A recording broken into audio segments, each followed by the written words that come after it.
Ayo, segera download Quran Tadabbur, tafsir dalam genggaman Anda.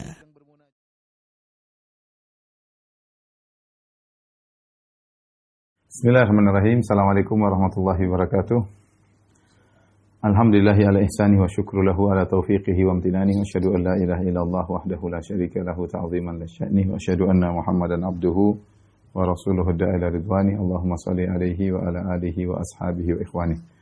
Para ikhwan akhwat, para jemaah Majelis Ta'lim Qalbun Salim BSD yang dirahmati Allah Subhanahu wa taala, kita sampai pada bab yang ke-10. Ini merupakan bagian dari bagian-bagian akhir dari kitabus salat atau bekal salat. Yang akan kita bahas di antara kesalahan-kesalahan yang pertama adalah pembatal-pembatal salat. Pembatal-pembatal salat. Pembatal-pembatal salat artinya barang siapa yang melakukannya atau terjadi pada dirinya maka salatnya batal, maka salatnya batal. Di antara pembatal-pembatal salat adalah dengan adanya salah satu pembatal wudu, adanya pembatal wudu. Jika seorang salat kemudian wudunya batal, otomatis salatnya batal, ya. Jika seorang salat wudunya batal, maka otomatis salatnya batal. Di sana ada pembatal-pembatal wudu yang benar-benar membatalkan. Di sana dan sisi ada bukan pembatal wudu yang disangka pembatal wudu. Ya, bukan pembatal wudu yang disangka pembatal wudu. Adapun pembatal wudu, saya akan bacakan secara singkat yang membatalkan wudu sehingga konsekuensinya adalah salat batal. Seperti jika keluar dari salah satu jalan, dari dua jalan, kubul atau dubur, sedikit atau banyak, seperti buang angin atau kentut misalnya, dan air mani, ya, maupun baik yang baik yang najis maupun yang tidak najis, ya. Seperti tidak najis air mani. Air mani kalau keluar meskipun tidak najis tapi wudu batal dan salat jadi batal. Demikian juga misalnya yang najis seperti kencing, kotoran, ya, darah istihadhah, madhi dan wadi, ini semua kalau keluar dari kubul atau dubur, ya, maka membatalkan salat, ya. Kemudian juga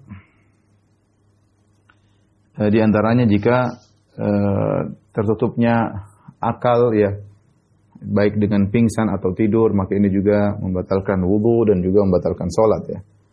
Kemudian di antara perkara yang perlu diperhatikan juga membatalkan wudu adalah menyentuh kemaluan dengan syahwat, ya. Ada khilaf di kalangan para ulama tentang menyentuh kemaluan apakah membatalkan wudu atau tidak. Secara umum ada 3 pendapat, ya.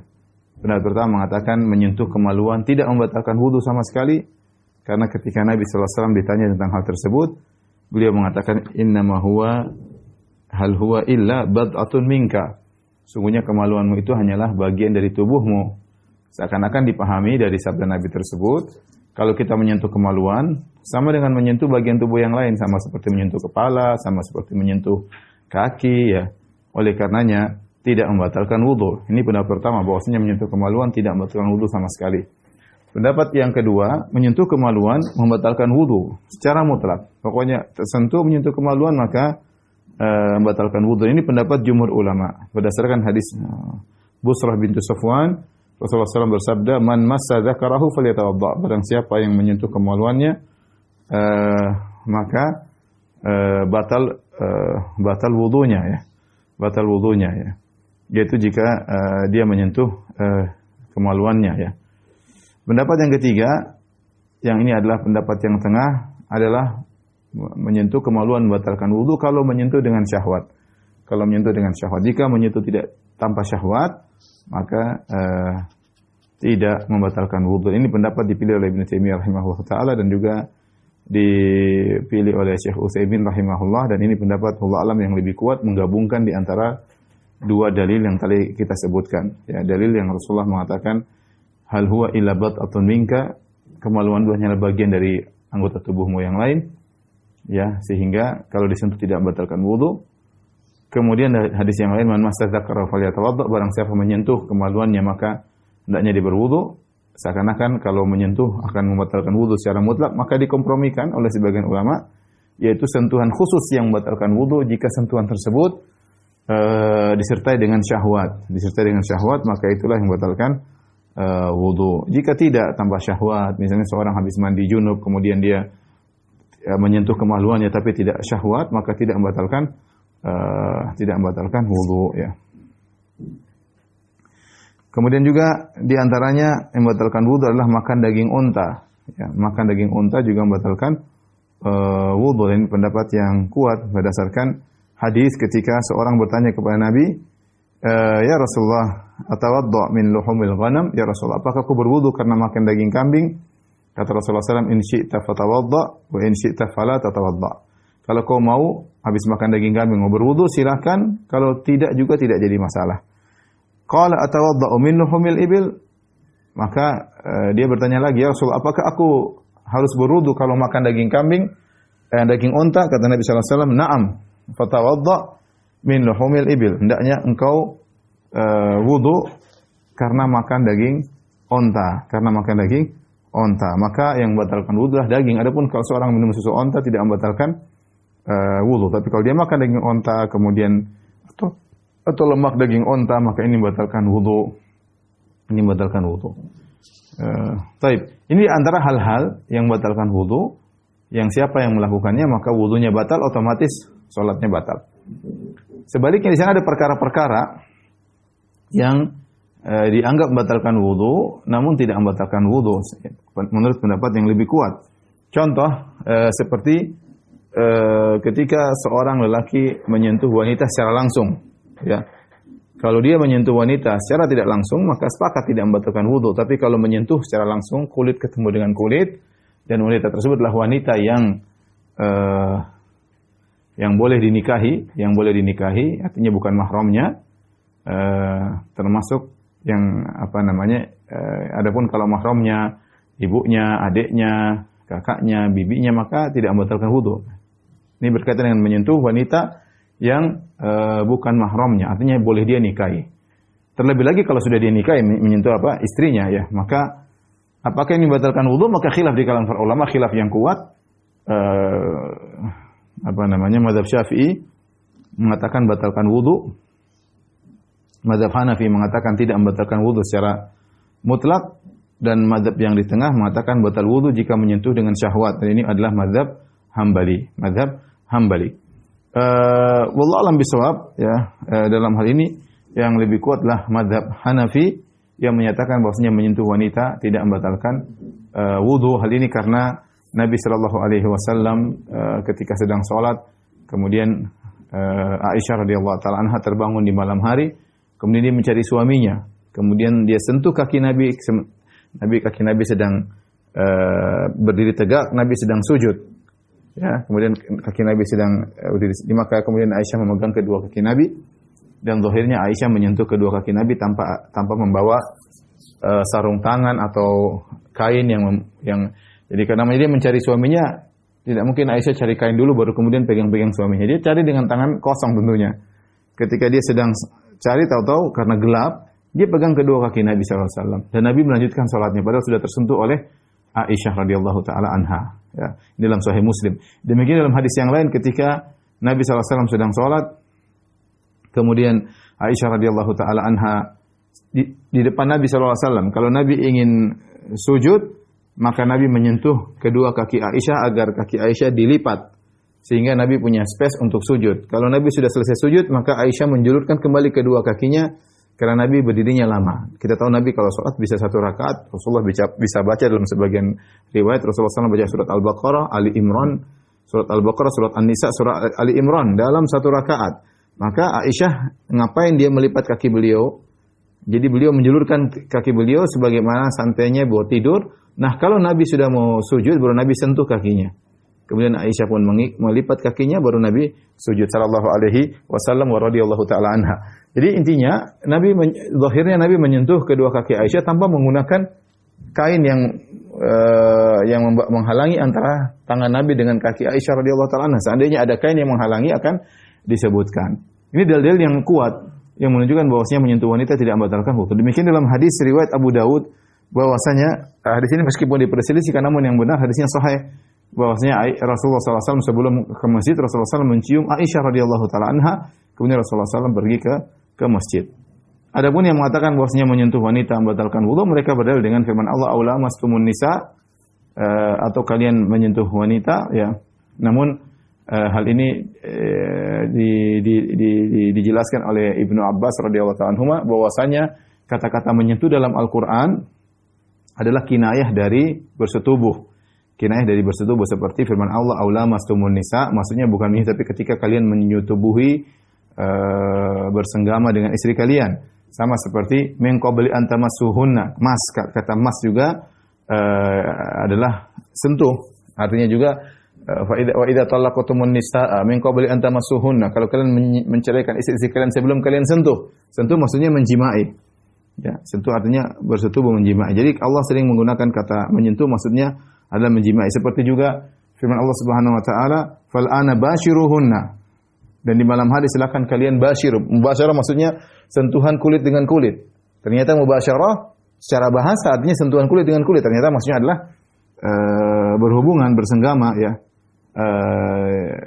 Maka dari sini kita ketahui bahwasanya kata lams, almas, al-mubasyarah yang secara bahasa artinya sentuhan, ternyata maksudnya adalah bukan sentuhan biasa tapi ternyata maksudnya adalah jima. Jadi ini pendapat Ibnu Abbas. Tentu ada masalah khilaf di kalangan para ulama, maka pendapat yang saya lebih pilih adalah pendapat bahwasanya menyentuh wanita tidak membatalkan wudu, tidak membatalkan wudu ya.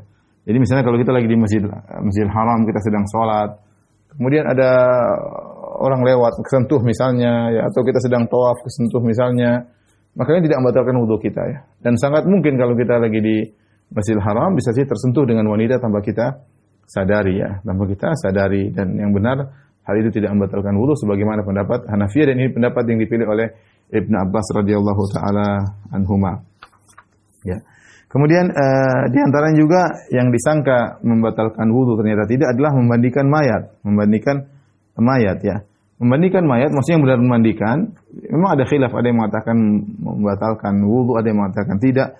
Namun pendapat jumhur ulama ya bahwasanya tidak membatalkan wudu, Kemudian yang terakhir yang sering disangka membatalkan wudu ternyata tidak adalah menyentuh najis. Banyak orang menyangka kalau dia terkena najis wudunya batal. Misalnya dia lagi gendong anaknya, tentu anaknya kencing. Akhirnya najisnya berlumuran di badannya. Apakah wudunya batal? Jawabannya tidak. Dia tinggal buka najisnya, tinggal dia bersihkan, wudunya tidak batal karena bukan membatal wudu menyentuh najis, tidak. Bukan membatal wudu menyentuh najis. Jadi barang siapa yang terkena najis wudunya tidak batal. Tinggal dia bersihkan, kemudian tidak perlu wudu lagi ya. Ini pembatal pertama. Ikhwan akhwat yang dirahmati Allah Subhanahu wa taala, salat menjadi batal jika wudu batal. Tadi sudah kita sebutkan pembatal wudu. Barang siapa yang melakukan pembatal wudu, maka otomatis salatnya batal. Yang kedua di antara pembatal salat adalah meninggalkan salah satu kewajiban salat. Kewajiban salat sudah kita bahas ya. Kita sudah bahas dalam bekal salat, ada namanya rukun salat, ada namanya syarat salat pertama, syarat salat, kemudian ada rukun salat, ada kewajiban salat. Ya, ada sunnah salat, ada makruhatus salat, ada yang dibenci ya. Mungkin saya ingatkan kembali secara singkat biar menjadi murajaah kembali ya. Perkara-perkara dalam salat.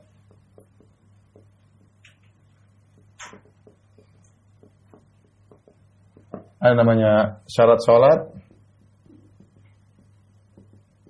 ada namanya rukun salat, ada namanya kewajiban salat.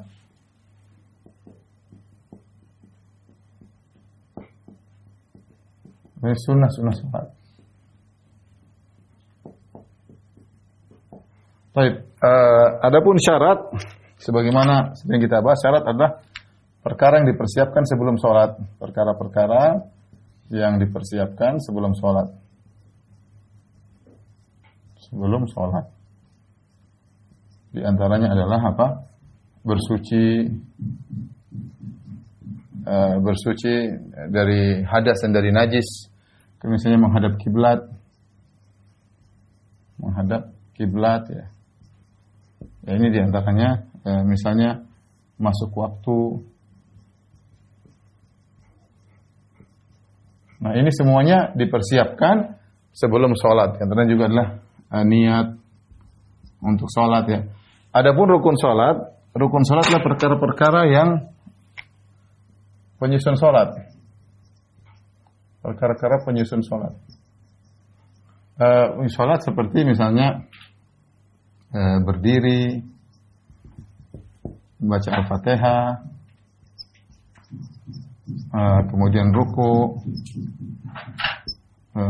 i'tidal, sujud, ya, dan lain-lain ya. Ini sekedar apa? Sekedar contoh. Kemudian kewajiban sholat, ya, contohnya seperti takbir intiqal. Nanti dilihat kembali ya. Misalnya doa ruku, doa sujud, kemudian tasyahud awal,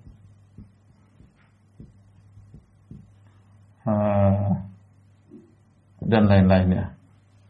Sunnah-sunnah salat ya, seperti ta'awudz,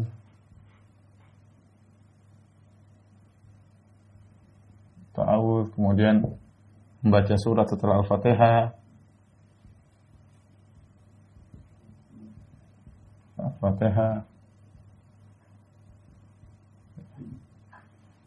ini contohnya ya, membaca surat seperti Al-Fatihah dan lain-lain ya.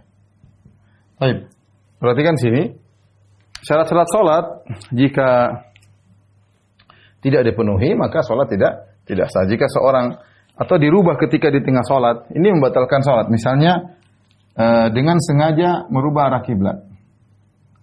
Jika sengaja merubah arah kiblat batal, maka batal salat ya. Batal salat. Bersuci juga, misalnya, bersuci kan kita tahu ada bersuci dari hadas. Bersuci dari hadas. Kemudian yang kedua dari najis. Ya. Bersuci dari hadas misalnya ternyata hadas di tengah salat. Jika hadas di tengah salat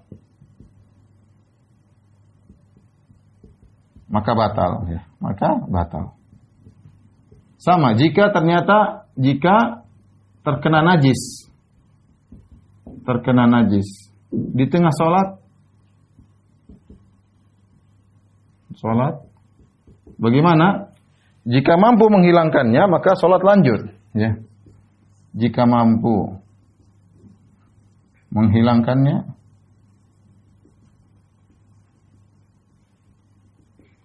lanjut salat lanjut. Jika tidak mungkin maka batal. Contoh bagaimana? Contoh seorang ketika sedang sholat tahu-tahu ada terkena misalnya anak kecil, kemudian kencingnya kena sorbannya misalnya, entah bagaimana ceritanya ya. Atau dia sedang sujud tahu-tahu terkena kotoran, terkena sorbannya, dia bisa lepas sorbannya, mungkin untuk dia lepaskan. Dia lanjut sholat, sorbannya dia lepas, dia sholat. Sebagaimana dialami oleh Nabi SAW ketika Nabi sedang sholat, tahu-tahu sendal Nabi terkena najis atau khuf Nabi, sepatu Nabi, maka Nabi lepas sendal, lanjutkan sholat. Namun jika tidak bisa dilepaskan, misalnya ternyata berkaitan dengan bajunya, celana yang dia pakai, kalau dia lepas celananya auratnya terbuka, maka ketika itu batal sholatnya.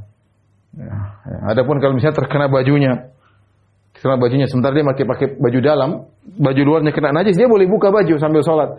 Dia buka, dia lepas, dia jauhkan dari, dia sholat lanjut dengan kaos dalam, masih sah.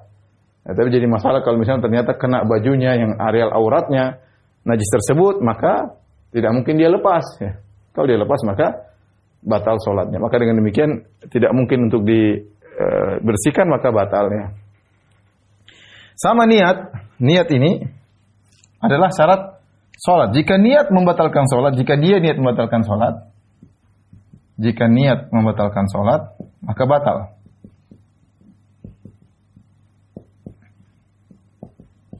Maka batal sholatnya. Tapi saya lupa juga, di antara syarat sholat adalah menutup aurat.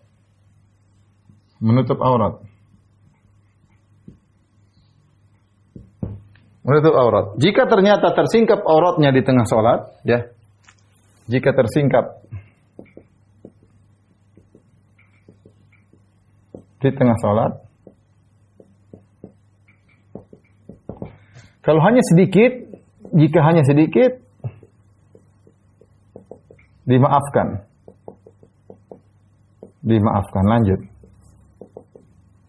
Jika aurat besar yang tersingkap, jika aurat besar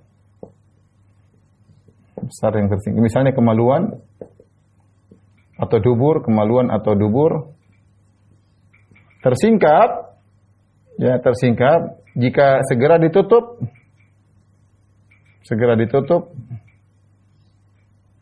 maka lanjut sholat. Jika tidak maka batal. Jika tidak maka batal. Misalnya seorang sedang sholat, tahu-tahu ya qadarullah kena angin, sarungnya lepas. Sarungnya lepas, tersingkaplah aurat besarnya atau tersingkap di duburnya, segera dia langsung ambil, dia singkap kembali, maka tidak batal sholat. Tapi kalau dia biarkan saja kemudian sholat, ya batal sholatnya. Batal sholatnya. Adapun kalau terlihat sedikit, misalnya aurat sebagian ulama misalnya terlihat sedikit rambutnya, kepalanya bagi wanita misalnya, atau terlihat sebagian betisnya sedikit, seperti itu tidak membatalkan salat karena itu sedikit dan dimaafkan. Allah alam bisawab ya. Ini contoh pembatal salat berkaitan dengan syarat salat ya. Kita bikin judul.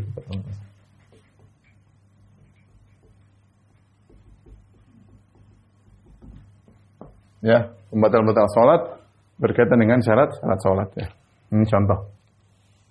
Ya. Baik, yang berikutnya pembatal salat berkaitan rukun salat. Rukun salat ada berdiri, ada baca Al-Fatihah, ruku', i'tidal, sujud dan lain-lain. Jika ini semua salah satu ditinggalkan ya tanpa uzur, jika satu rukun saja ditinggalkan tanpa uzur,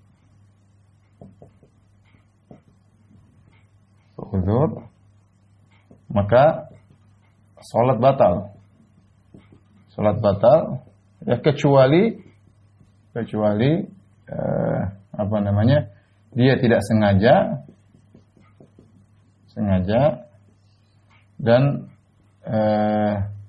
segera diperbaiki, segera dilengkapi serta sujud sahwi ya. Satu rukun saja. Seorang misalnya dia lupa baca Al-Fatihah. Dia lupa baca Al-Fatihah setempat rakaat seterusnya. Dia ingat besoknya tidak sah salatnya. Tapi kalau misalnya dia salat rakaat pertama, dia lupa baca Al-Fatihah, rakaat kedua dia baru baca, rakaat ketiga baru dia baca Al-Fatihah. Kemudian dia baru ingat ternyata rakaat pertama, rakaat kedua dia belum baca Al-Fatihah. Ya, maka rakaat pertama, rakaat kedua tidak dianggap sah. Dia ulangi lagi dari awal. Rakaat ketiga itu yang dianggap sebagai rakaat pertama. Rakaat pertama, kedua tidak sah. Kenapa? Dia lupa Al-Fatihah atau dia lupa i'tidal atau dia lupa ruku', maka rakaat tersebut tidak dianggap benar. Karena itu rukun salat. Kalau dia bubar salat dan dia tidak ingat, tidak dia tutup, tidak dia perbaiki dan tidak secara sujud sahwi, maka salatnya tidak sah karena ada rukun yang dia tinggalkan, ya. Tapi kalau dia ingat ketika salat, ternyata tadi ada rukun saya tinggalkan. Kemudian dia perbaiki, kemudian dia sujud sahwi, maka sah. Atau setelah salat, Assalamualaikum ada yang tegur, kamu tadi lupa baca Al-Fatihah, benar? Ya, dia harus ulang. Dia perbaiki. Ya, misalnya dia lupa Al-Fatihah, dia lupa baca rakaat ketiga. Lupa baca Al-Fatihah. Berarti dia yang rakaat pertama, kedua sah, rakaat ketiga yang tidak sah, dia perbaiki rakaat ketiga yang keempat, kemudian dia sujud sahwi. Ini berkaitan dengan rukun salat. Jadi rukun salat ditinggal sengaja atau tidak. Kalau tinggal sengaja jelas batal. Kalau tidak sengaja masih bisa diperbaiki dengan segera diperbaiki dan sujud sahwi.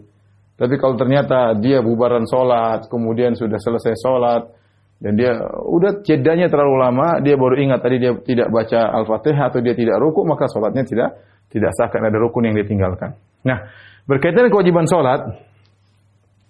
Kewajiban salat ini ada beda dengan rukun salat ya.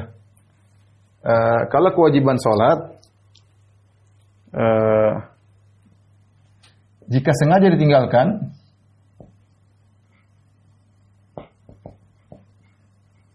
ditinggalkan, maka batal sholat. Jika tidak sengaja, maka tidak perlu diulang sebagaimana rukun. Kalau rukun harus diulang sebagaimana rukun sholat harus diulang. Tapi cukup dengan sujud sahwi, cukup ditambal dengan sujud sahwi.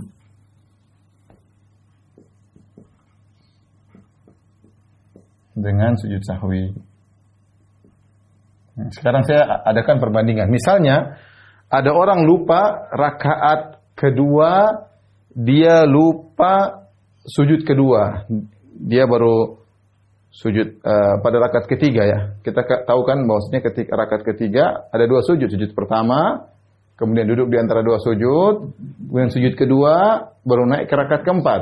Rupanya dia lupa. Dia baru sujud pertama, dia langsung naik ke rakaat keempat. Ini berarti tinggalkan rukun, dua rukun yang ditinggalkan. Saya ulangi ibu-ibu atau bapak-bapak. Kasus seorang pada rakaat ketiga, dia sholat duhur misalnya. Rakaat ketiga kan kalau seorang rakaat ketiga dia sujud, kemudian baca doa sujud, duduk di antara dua sujud, baca doa duduk di antara sujud, kemudian dia sujud lagi, doa sujud lagi, kemudian bangkit rakaat keempat. Rupanya dia sujud cuma sekali. Allahu Akbar, sujud subhana rabbiyal a'la bihamdi, terus Allahu Akbar naik rakaat keempat. Berarti dia meninggalkan dua rukun. Apa yang ditinggalkan?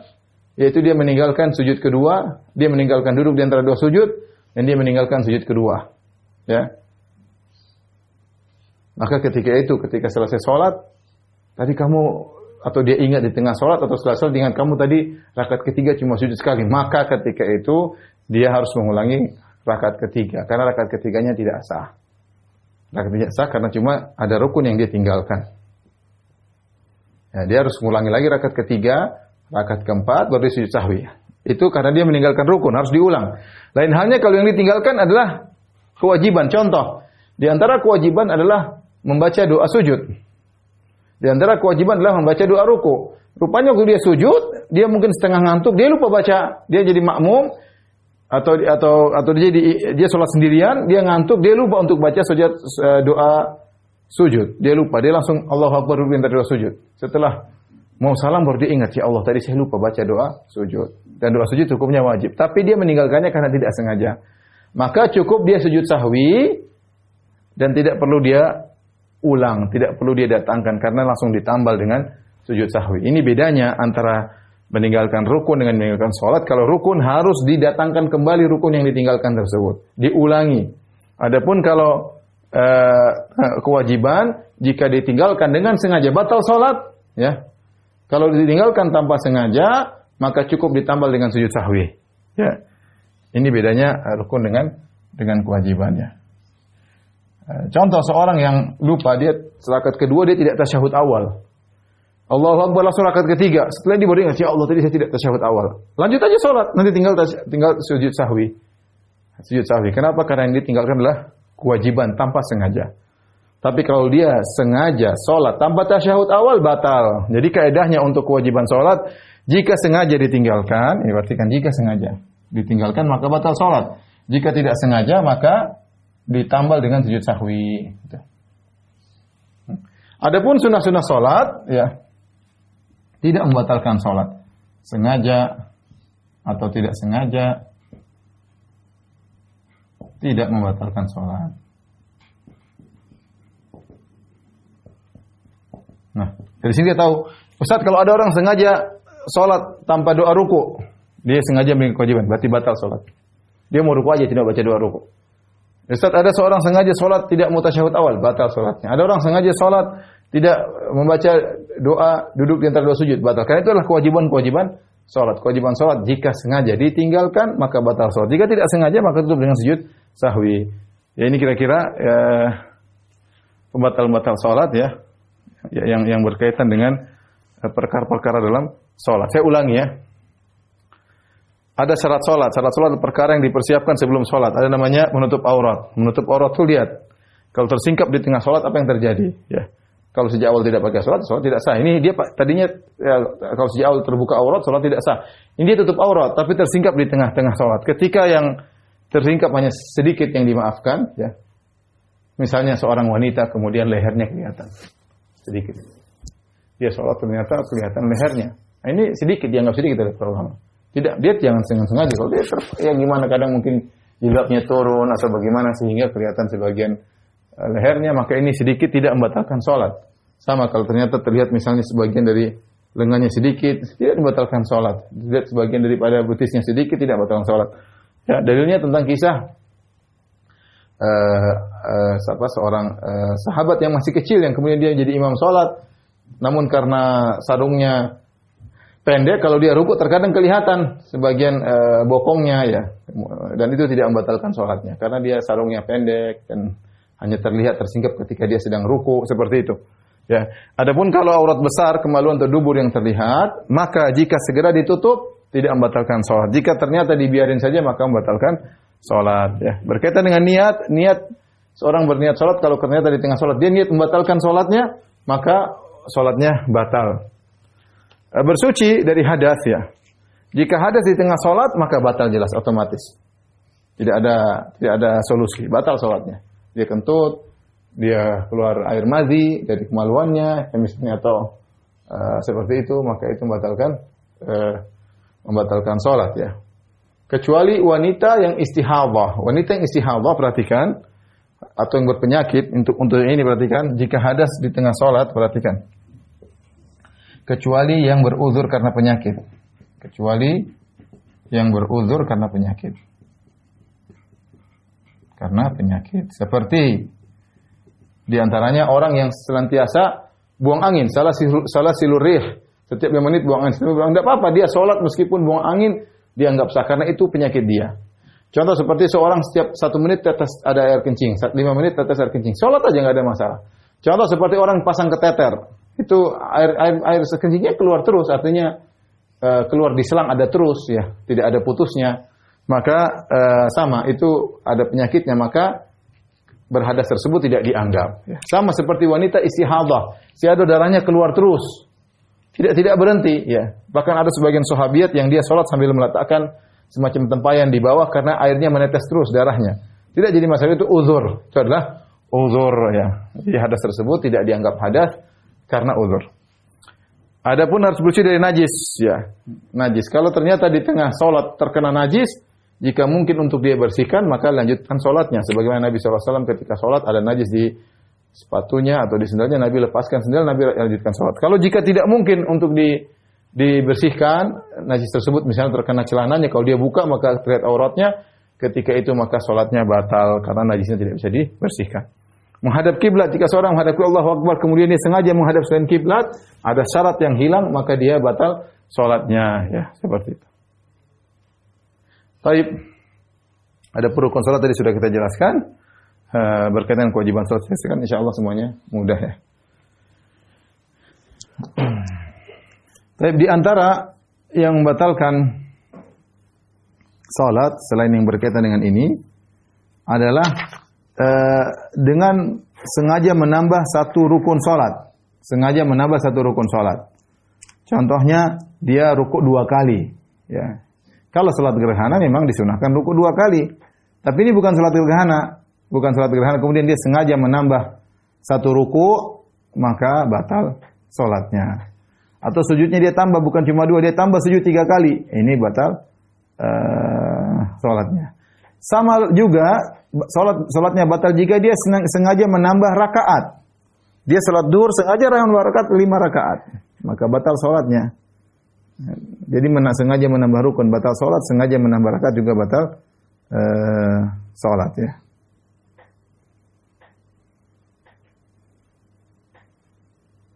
Demikian juga misalnya seorang salat sambil bersandar tanpa uzur, ya. Ini sudah kita bahas tentang masalah berdiri. Kalau seorang salat di antara rukun salat harus berdiri. Ternyata dia sengaja nyandar di dinding padahal dia tidak ada uzur, ya. Maka seperti itu berarti dia menghilangkan rukun berdiri. Maka salatnya tidak sah, salatnya batal. Di antara yang dikatakan oleh para ulama membatalkan salat adalah sengaja kembali pada posisi tasyahud, ya. Ya, jadi misalnya rakaat kedua dia bangun Dia lupa tasyahud awal. Dia langsung menuju rakaat ketiga dan dia sudah baca Al-Fatihah. Dia lupa dia sudah baca Al-Fatihah rakaat ketiga. Ternyata dia ingat tadi dia belum sempat tasyahud awal, maka dia kembali kepada tasyahud. Dia duduk lagi tasyahud awal ya. Hal ini berarti bisa batal salatnya. Kenapa? Karena dia melakukan larangan. Rasulullah SAW bersabda, perhatikan dari hadis Mughirah bin Syu'bah, "Idza qama ahadukum min rak'ataini," jika salah seorang dari kalian bangun dari rakaat kedua, ya, falam yastatimma qa'iman, dia lupa tasyahud awal nih. Dia rakaat kedua dia bangun Allahu Akbar.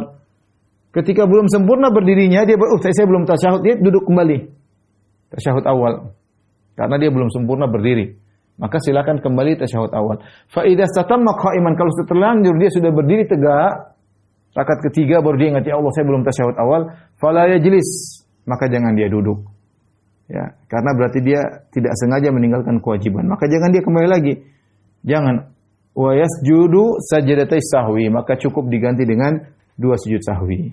Nah, sebagian ulama berpendapat ya, kalau ternyata dia sudah terlanjur rakaat ketiga dan dia kembali lagi ke tasyahud awal karena lupa, maka salatnya batal karena dia melanggar perintah Nabi. Nabi melarang jangan kembali, tapi dia kembali berarti dia meninggalkan kewajiban dengan sengaja. Ini pendapat sebagian ulama.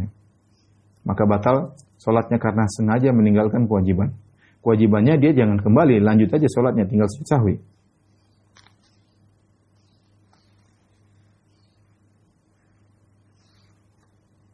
Intinya kaedahnya sengaja meninggalkan kewajiban salat, maka salat menjadi batal ya. Demikian juga di antara pembatal salat adalah tertawa dengan terbahak-bahak ya, tertawa dengan terbahak-bahak. Kalau seorang tertawa hanya senyum, ya hanya senyum, tidak terbahak-bahak, maka tidak membatalkan salat. Tapi kalau sampai terbahak-bahak, maka ini membatalkan salat ya, meskipun wudu tidak batal, tapi membatalkan salat. Ini pendapat mayoritas ulama seperti Imam Malik, Imam Syafi'i, Imam Ahmad. Ya, tertawa terbahak. Karena sebagian orang terkadang salat sambil bercanda atau ingat sesuatu kemudian dia ketawa, itu batal. Kalau cuma dia tersenyum, dia tahan gara-gara setan membuat dia mengingat sesuatu yang lucu, maka itu tidak membatalkan salat. Di antara yang membatalkan salat adalah berbicara dengan sengaja dengan orang lain ya. Meskipun sedikit, maka ini membatalkan salat. Makanya ketika kalau ada orang bersin mengucapkan alhamdulillah, kita nggak boleh jawab yarhamukallah, nggak boleh kita jawab yarhamukallah. Kalau kita bilang yarhamukallah, semoga Allah merahmatimu, berarti kita berbicara dengan dia ya. Makanya kalau orang bersin dalam salat kita tidak boleh jawab yarhamukallah. Tapi kalau kita yang bersin kita boleh bilang alhamdulillah karena kita sedang berbicara dengan Allah, alhamdulillah. Nah, orang yang dengar dalam salat tidak boleh bilang yarhamukallah. Karena kalau dia bilang yarhamukallah berarti dia ngomong sama orang tersebut, ini dilarang dan ini bisa membatalkan salat.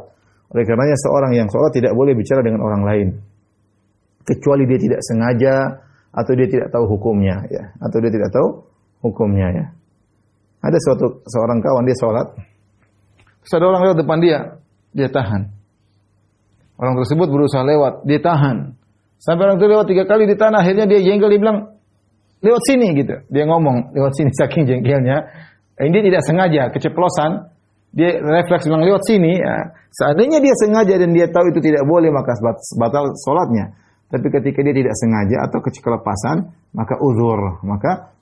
Sebagaimana seorang sahabat yang di zaman Nabi SAW ada seorang bersin, alhamdulillah kemudian dijawab yarhamukallah. Maka setelah itu Nabi tegur dan Nabi tidak menilai salatnya batal. Kenapa? Dia tidak tahu hukumnya.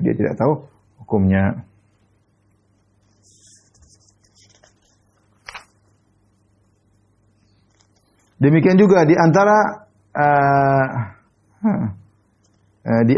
yang membatalkan salat adalah seorang makmum bertakbiratul ihram sebelum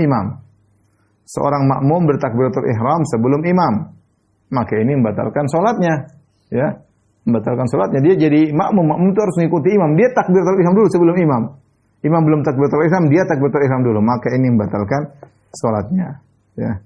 Demikian juga di antara membatalkan salat adalah seorang makmum sengaja salam lebih tanpa uzur sebelum imam. Dia salam dulu sebelum imam tanpa uzur, maka ini batal salatnya.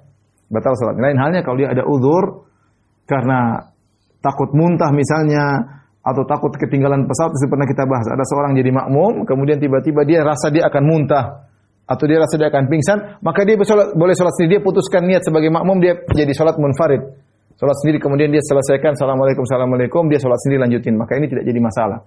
Tapi kalau dia niat sebagai makmum, kemudian sampai tasyahud akhir dia mau salam dulu, assalamualaikum, baru imam assalamualaikum, batal sholatnya. Batal sholatnya.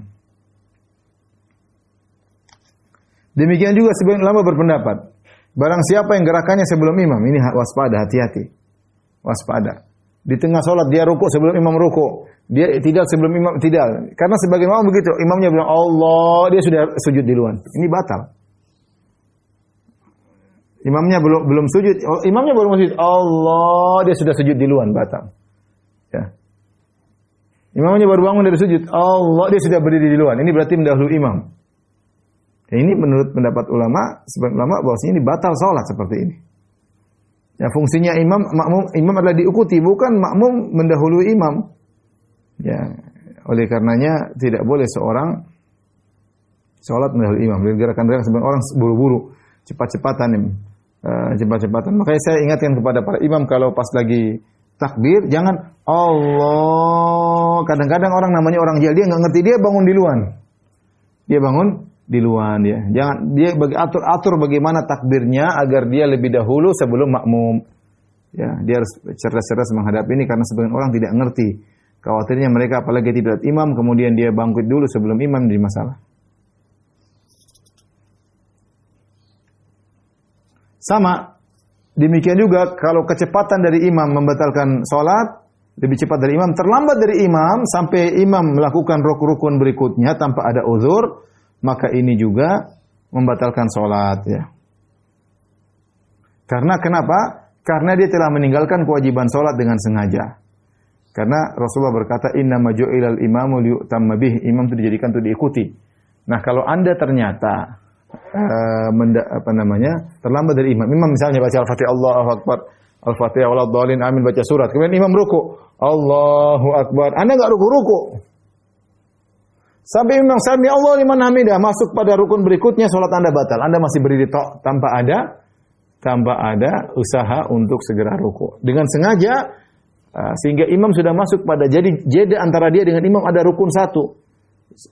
Contoh tadi imam berdiri Al-Fatihah baca surat, ternyata imam sudah ruku, dia masih belum mau ruku. Dia masih baca aja, terus imam masuk rukun berikutnya. Jadi ada rukun berdiri, ada rukun ruku, ada rukun i'tidal. Ternyata imam sampai i'tidal dia belum ruku juga, maka salatnya batal ketika itu. Berarti dia sengaja mengikuti imam. Dia tidak mau ngikutin imam dan ini membatalkan salat. Karena kita punya kaidah, jika seorang sengaja meninggalkan kewajiban salat, maka salatnya tidak sah. Salatnya batal. Salatnya batal ya. Oleh karenanya seorang berusaha mengikuti imam karena dia ada posisinya adalah sebagai makmum. Kemudian juga di antara membatalkan salat adalah dengan makan atau minum secara sengaja. Ya, salat kemudian dia sengaja makan, enggak boleh ya. Kalau dia tahu hukumnya maka membatalkan salatnya, tidak boleh. Kemudian di antaranya yang menjadikan membatalkan salat gerakan yang dilakukan secara terus-menerus. Coba Bin tolong hapus. Saya akan bicara tentang masalah gerakan. Gerakan manakah yang membatalkan salat? Kita akan bahas. Baik, ikhwan dan akhwat rahmatullahi subhanahu wa taala, gerakan-gerakan dalam salat ya. Gerakan-gerakan tambahan dalam salat ya. Ada beberapa model gerakan. Yang pertama, hukumnya wajib. Yang kedua, hukumnya mustahab, dianjurkan. Sunnah ya. Yang ketiga, hukumnya haram. Ini yang bisa membatalkan. Hukumnya makruh. Kemudian hukumnya mubah. Boleh. Ini gerakan-gerakan dalam sholat. Gerakan dalam sholat ini bukan maksudnya gerakan-gerakan tambahan dalam sholat. Ya. Bisa hukumnya wajib. Contohnya bagaimana? Contoh, ya. Contoh seorang tidak sadar, Ya, jika dia sholat ternyata tidak menghadap kiblat. Menghadap kiblat. Lantas dia diberitahu orang. Iya, diberitahu orang.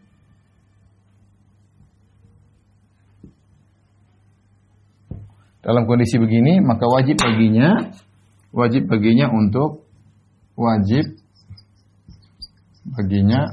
berubah, untuk bergerak menghadap kiblat,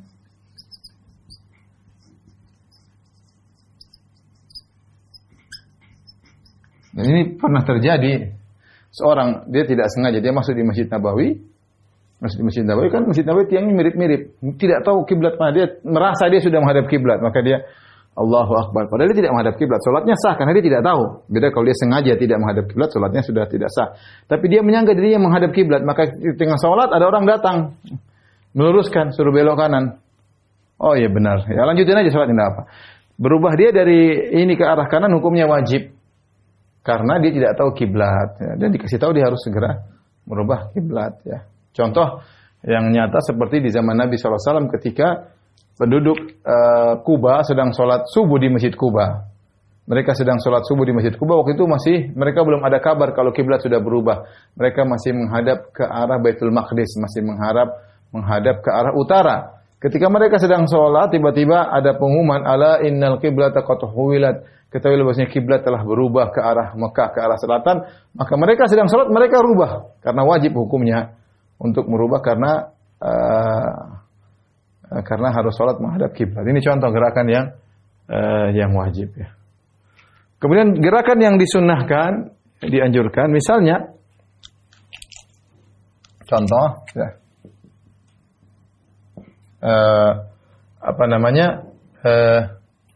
seorang imam, seorang sedang sholat,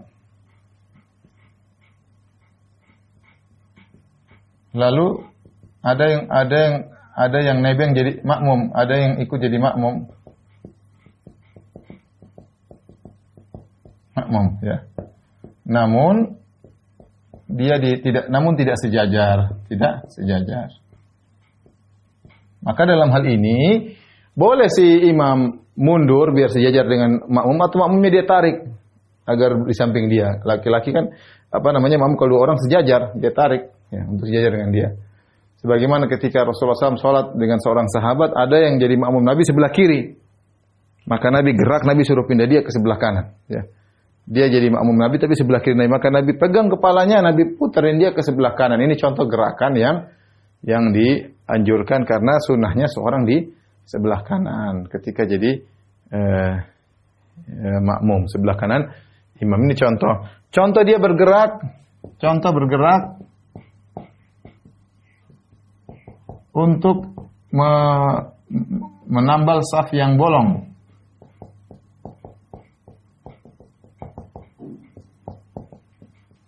Dia lagi sholat, tahu-tahu depannya ada yang bolong, maka dia boleh maju untuk manwasalah saf wasalahullah. Kata Nabi, barang siapa yang menyambung saf karena ada bolong dia isi, Allah akan menyambung dia dengan kebaikan. Bahkan kata Imam Nawawi rahimahullah taala, sebagaimana kita jelaskan pada pertemuan lalu, jika ternyata depan dia saf sudah false, kemudian saf yang setelahnya ada yang bolong, dia boleh nerobos saf yang di depan dia untuk menambal saf depannya yang bolong, diperbolehkan. Ini contoh gerakan yang dianjurkan. Nah, gerakan yang haram yang intinya banyak. Ciri-cirinya adalah banyak, kemudian tidak perlu tanpa uzur,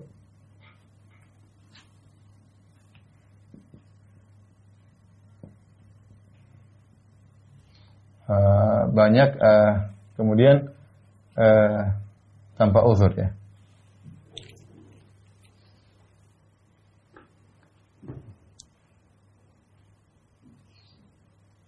Kemudian berturut-turut, ya. Berturut-turut. Jika terpenuhi tiga kondisi ini banyak, tanpa berturut-turut, maka ini membatalkan sholat. Membatalkan sholat. Ya, hamam. Ya. Masalah banyak, berapa banyak dia bergerak membatalkan sholat, maka ini ada khilaf. Ada yang mengatakan 3 gerakan banyak. Ada yang mengatakan jika 3 gerakan berturut-turut, maka batal. Pendapat yang mengatakan banyak kembali kepada urf, barometer banyak kembali kepada urf. Secara umum, jika gerakannya terlihat seperti orang tidak sholat, orang sedang tidak sholat, maka batal. Ini pendapat yang saya kuatkan ini, ya. Karena sebagian ulama berpendapat kalau gerakan 3 kali, misalnya Allahu Akbar, kemudian digaruk 1, 2, 3, batal. Sebagian ulama berpendapat 3 kali berturut-turut. Beda kalau dia Allahu Akbar, enggak tahu. Nanti dia ruku dan lagi. Itu namanya tidak berturut-turut. Tapi kalau dalam satu rangkaian berturut-turut, Allahu Akbar, 1 garuk ini. Udah 3 kali berturut-turut maka batal salat. Namun wallahu a'lam pendapat ini tidak ada dalilnya, ya, tidak kuat, ya. Kurang kuat. Maka yang lebih kuat adalah ini. Jika berturut-turut, tapi syaratnya banyak berturut-turut tanpa uzur. Kalau ada uzur lain cerita. Ada uzur lain cerita seperti salat khauf, dia harus perang, dia harus gerakan senjata sambil salat, enggak ada masalah. Itu bicara gerakannya banyak tanpa uzur dan berturut-turut, maka itu membatalkan sholat. Contoh, dia ambil pena, kemudian dia nulis lagi sholat, atau dia ambil, kemudian dia jawab WhatsApp. Orang yang lihat, beda kalau dia cuma jawab sekali, dia ambil HP dia matiin karena mengganggu sholat, nggak apa-apa. Ini ada, bahkan mungkin mustahab, HP-nya bunyi, mustahab, dia matiin, nggak apa-apa. Tapi kalau dia HP kemudian dia jawab SMS, ini seperti orang lihat seperti dia tidak sedang sholat, maka itu batalkan sholat. Membatalkan sholat, ya. Ada gerakan yang makruh, yaitu gerakan yang tidak ada manfaatnya, yang tidak ada kaitannya dengan sholat.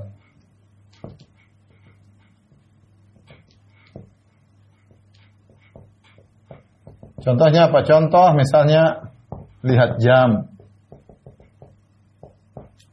misalnya pegang-pegang jenggot.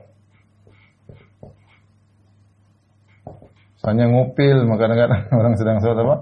Ngupil, terkadang ya hal-hal yang tidak ada kaitannya, ya. Lihat kanan kiri, matanya tidak dijaga, sholat saya lihat sini, ini enggak benar, ya. Makanya Syekh Utsaimin melarang jika seorang makmum sholat sambil dia pegang Al-Quran tanpa ada keperluan. Lain halnya mungkin kalau di belakang imam persis dia. Tapi kalau di belakang sana imam lagi baca, dia buka Al-Quran, dia buka, ini tidak boleh. Ini gerakan tidak perlu. Kata Syekh Utsaimin enggak boleh. Ya, gerakan tidak perlu seorang mengikuti imam di belakang dengan baca Quran. Dia tugasnya mendengar. Kalau imam salah ada petugas khusus yang memperbaiki. Adapun dia yang makmum di belakang tidak perlu bawa mushaf, tidak boleh. Gerakan tidak perlu. Gerakan mubah boleh jika ada keperluan. Jika ada keperluan. Ya. Nah, contoh Nabi sallallahu alaihi wasallam salat sambil gendong Umamah bintu Abil As, cucunya. Umamah ya, bintu Abil As. Ini contoh. Ini diperbolehkan. Nabi pernah juga salat lalu maju untuk bukakan pintu. Nabi juga pernah sholat sambil turun dari mimbar. Ini ada gerakan yang diperlukan. Seperti Nabi SAW pernah sholat, kemudian Nabi ketika rukuk sujud, Nabi turun dari mimbar. Kalau berdiri, Rasul naik lagi ke atas mimbar. Kata Nabi, supaya kalian lihat aku bagaimana cara sholat. Ini gerakan yang ada perluan, tidak jadi masalah. Contoh, gatal yang sangat, boleh garuk. Gatal, ya lalu garuk. Boleh aja, ini sangat gatal. Wah kalau kita nggak garuk, kita gelisah, kita garuk aja nggak apa. Garuk, lanjut sholat, tidak jadi masalah ya. Adapun kalau nggak ada kegiatan, lihat jam, begini, kemudian begini, lihat sini. Ya, ada di antara mereka yang apa kumisnya di ini, ya nggak perlu. Ada yang salah saya pegang hidung, nggak ada perlunya. Ini semua makruh dan mengurangi kekhusyuan sholat. Taib.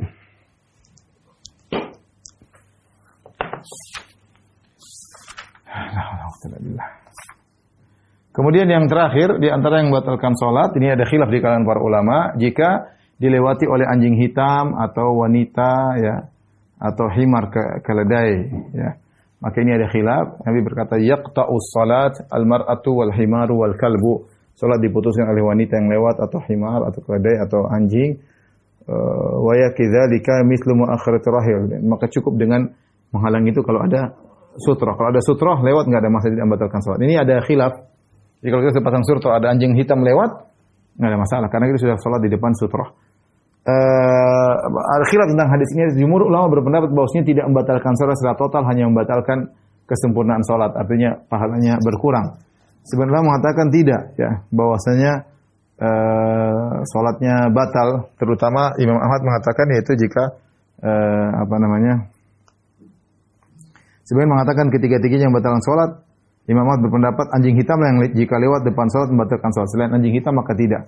Makanya ada khilaf, intinya ada khilaf dengan para ulama tentang hal ini. Inilah ikhwan dan akhwat yang rahmati Allah Subhanahu wa taala, pembatal-pembatal salat yang disampaikan pada kesempatan ini. Insyaallah kita lanjutkan pada pertemuan berikutnya tentang hal-hal yang makruh dalam salat ya. Wallahu a'lam bishawab, demikian saja pertemuan kita. Insyaallah kita lanjutkan lagi dalam kajian bekal salat dari Majelis Alim Qalbun Salim insyaallah di 2 pekan berikutnya. Wabillahi taufiq wal hidayah. Assalamualaikum warahmatullahi wabarakatuh.